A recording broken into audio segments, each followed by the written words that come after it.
So chat, we are going to finish things off with a double bill. A double bill of the Fat Electrician.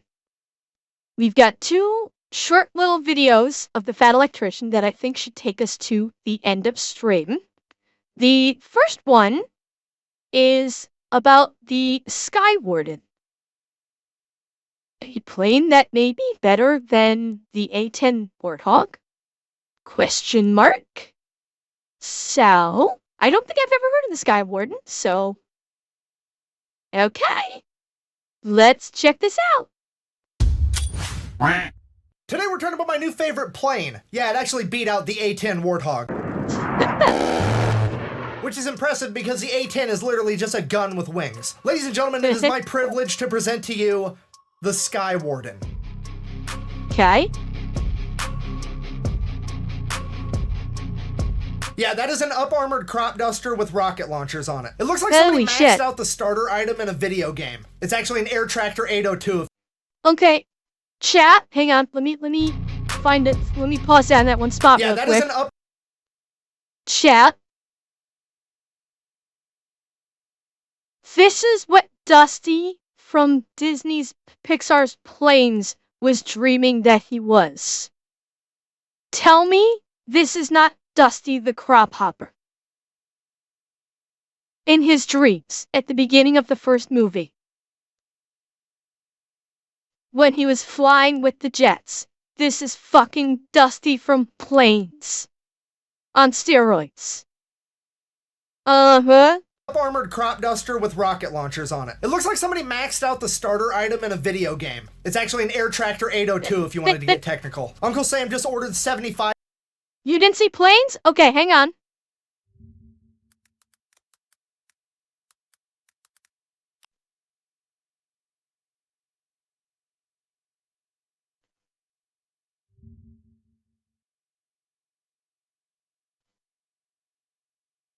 That's Dusty. Dusty? The Sky Warden. Dusty? The Sky Warden. Tell me this is not Dusty on steroids. Yeah, it's the same play, just tweaking with missiles.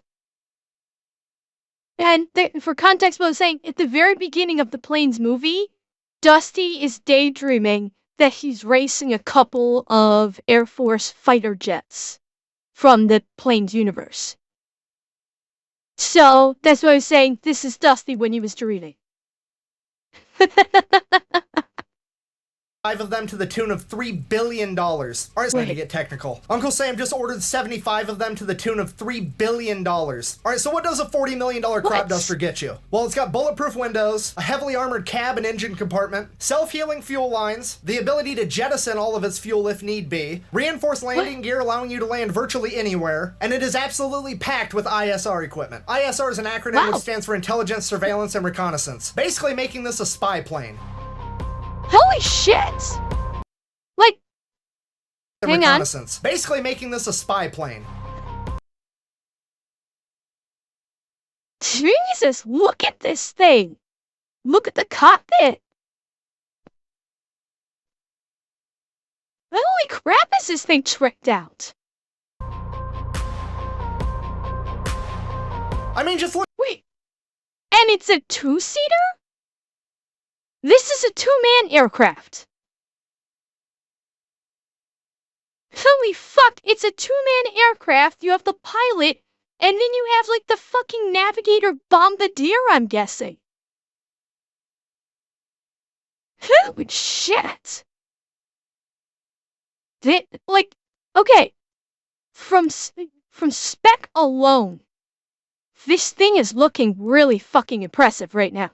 Look at the inside of this phallic excavation. Wait, I mean prick indentation. No, cockpit, sorry. Despite its reconnaissance capabilities, it's also capable of carrying a 6... That's almost as nice as the free anaconda you get at Hutton.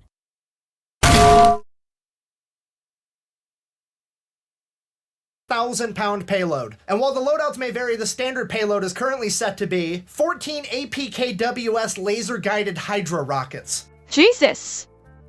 Yes, these are the same ones we already talked about in the vampire video. I'm trying to tell you it's basically an acoustic version of an F-22. But that still raises the question, why do we need an acoustic F-22? This is primarily... Okay, Big Dog, quick answer. In the game Elite Dangerous, which is a spaceflight simulator, there is a space station you can fly to in the Alpha Centauri system called Hutton Orbital. It takes you an hour and a half of real time to fly to this space station.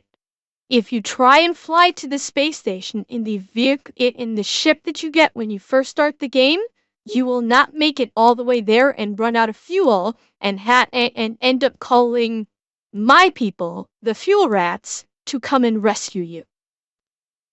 That is what the deal is with Hutton Orbital.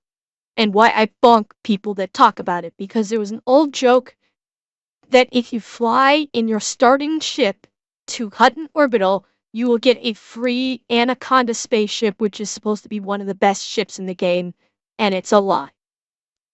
Elite Dangerous, Marquise.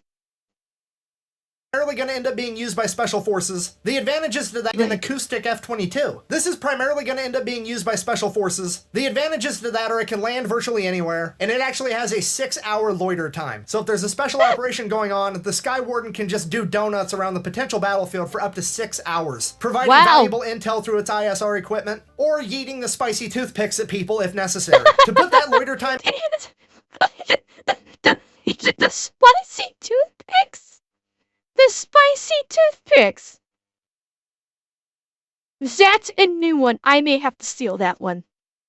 Into perspective, the A-10 Warthog, probably the most used ground attack plane in the last 3 decades, only has a loiter time of an hour and a half. And the Sky Warden is also unimaginably cheap compared to literally anything else. For example, with the A-10 again, the A-10 is also considered very cheap. And for every hour the A-10 is in the air, there's $20,000 in maintenance to be done. Compare that to the Sky Warden, which is less than $1,000 per flight hour. I'm trying to tell you the aerial $1,000 per flight hour. That's it. Holy shit, that's impressive. That is goddamn impressive. ass whoopings do not get any cheaper than this right here. So why do I like it more than the A-10? Because it's a fucking crop duster, that's why. You understand the level of disrespect that goes with that? The amount of psychological harm to the enemy. Nobody wants to be the guy getting murked by a plane with a propeller in 2022. Like if you wake up dead and you gotta explain to all your buddies in the afterlife you got taken out by an A-10 Warthog, that's respectable. You tell them you got taken out by a crop duster, they're gonna talk shit for the rest of eternity. Hey guys, you hear that Groot over here got taken out by the fucking Wright brothers? In conclusion, it is my official prediction that this airplane will become one of the most feared and beloved aircrafts in the American arsenal. Similar to the Killer Egg, which at the end of the day is just a sightseeing helicopter that we covered in guns. Because at the end of the day, keeping it simple just works. I don't know what else to tell you. Thanks for watching, hope you enjoyed it. Best way to support the channel is go buy some merch at thefatelectrician.com. Quack bang out.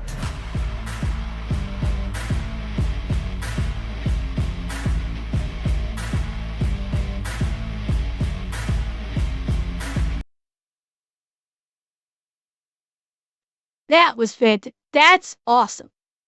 I had never heard about this play before. I kind of want to hear more about it. I actually do want to hear more about this play. Alright, and so for the next one, we're going to jump right into... We're going to jump right into another plane one. Since I brought up a bit about planes, ever hear the speedy check story? A bunch of planes are having the tower at an airport check their speed. It seems like it ends with an F-18 getting a speed check, and then the R-71 calls for a speed check. Hi, Alex. Nice. And so we're gonna finish this off with another quick little one about the XF-85 Goblin fighter jet. So we're gonna finish on a double Fat Electrician plane or jet videos. Today we're talking about that time America built a plane that we could shoot out of another plane. One day, I will get Ed just to immediately fly to Hut and Orbital for my free Anaconda. Cheer 100.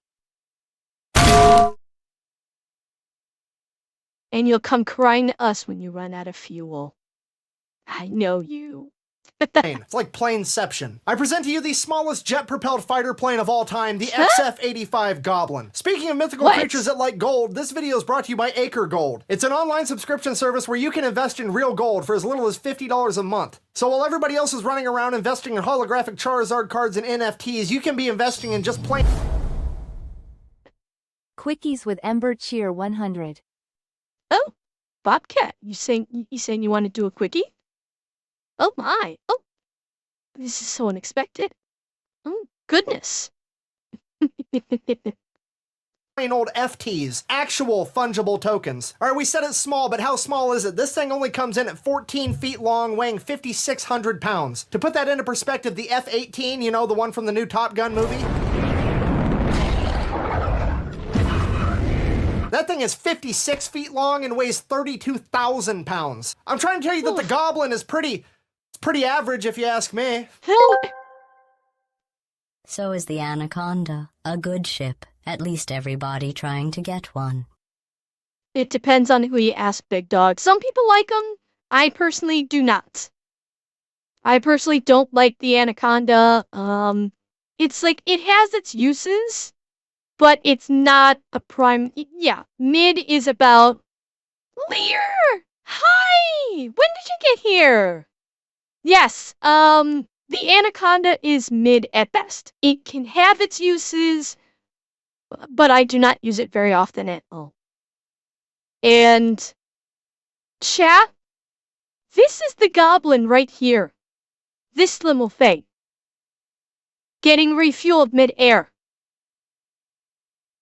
Of course, of course. Okay, but really, it's cold at 48,000 feet, okay? Give it a break. I'm just gonna level with you guys. I'm really surprised I made it this far in the video without making a dick joke. Way more penetration than I thought I'd get. Okay, I'm done. I made it this far in the video. Cold at 48,000 feet, okay? Give it a break. I'm just gonna level with you guys. I'm really surprised I made it this far in the video without making a dick joke. Way more penetration than I thought I'd get. Okay, I'm done. Well, probably not, but we'll see how this goes. All right, so this was not a new concept. This has been around for a long time. It was called a parasite fighter. Basically, they would attach fighter planes onto the bomber, and they would deploy the fighters if they had to defend the bomber. But why did America think they needed one in 1948 post-World War II? Well, Oh, you're right. It wasn't getting fueled. It was literally attached to the bomber and would be released to defend it. Damn! Okay, that's interesting. Very interesting. II. Well, you see, in World War II, most of our bombers and our long-range fighters had roughly the same range. So when the bombers went out on a bombing run, they had protection with them. Then America invented the B-36 Peacemaker, and it had way more range than any other plane in the American arsenal. And they hadn't quite figured out aerial refueling yet, so they figured, fuck it, we'll just bring the fighter with us. And the XF-85 Goblin is what they came up with. It's basically a flying crotch rocket that goes 650 miles an hour, has 450 caliber machine guns, no landing gear, and only an hour worth of fuel. They basically drop it out of the bottom of the plane, and then after the fight, if it survives, it hooks back up and they pull it back into the plane. I have been chosen.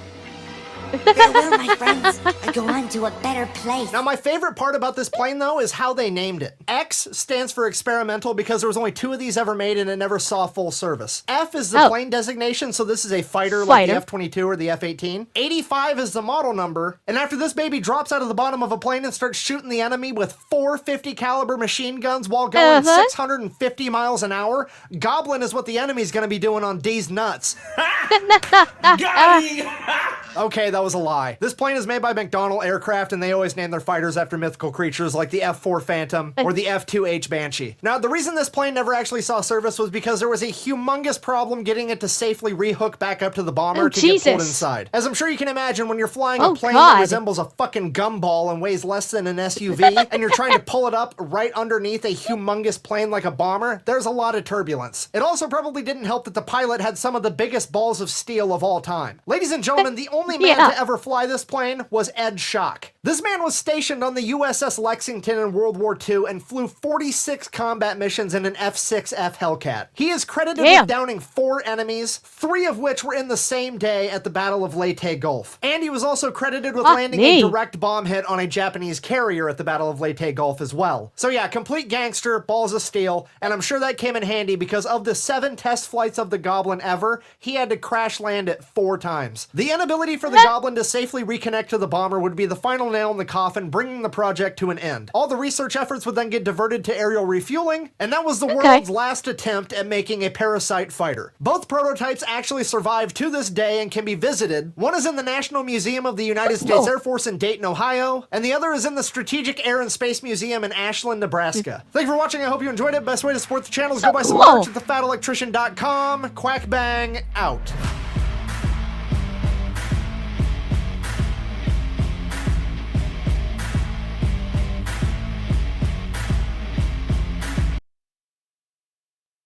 That was cool.